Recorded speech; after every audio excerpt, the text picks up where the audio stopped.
I saw this headline. I immediately thought of this. How is this all connected, you might ask? What does Jason Aldean's song about a sundown town, shooting a music video at a site where a black man was lynched in 1927, and all these bans on teaching honest history, or as they like to call it, critical race theory? How is it all connected?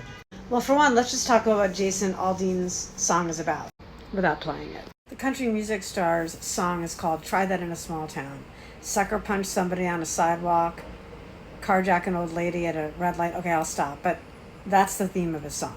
And the fact that he's talking about a sundown town, that's what we need to get into. From Black Past, great website. If you're not familiar with what a sundown town is, let me tell you. Basically, all white communities where basically black people and other minorities were told, you can work here during the day, but you can't stick around this town after dark. These prohibitions applied to black people, but also Jews, Native Americans, Chinese people, Japanese people, basically any other minority groups that are not quote-unquote white. It's bad enough that he's singing about a sundown town, but it's even worse because where he filmed his music video was the site of where a black teen was lynched in 1927. Oh, and by the way, between 1882 and 1968, the NAACP has recorded 4,743 lynchings that we know of that occurred in America. Henry was accused of attacking a 16-year-old white girl, and he was in jail, and basically an armed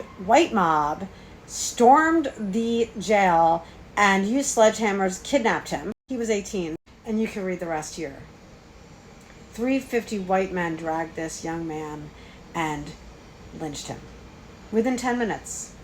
See this site right here? That's where Jason Aldean filmed his music video about a sundown town. So what does it have to do with this data? I'll tell you.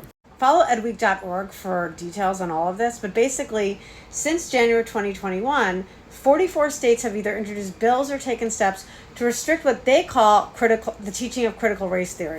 But what that really is teaching about anything like I just shared with you in this video. These bills and laws make it so that teachers cannot discuss race or racism in their classes. So how do you teach this history accurately? How do you explain why this music video is so highly offensive and inappropriate and needed to have been pulled? Or why this song about a sundown town that has everything to do with racism and white supremacy, you can't talk about that in a classroom legally now in a lot of states.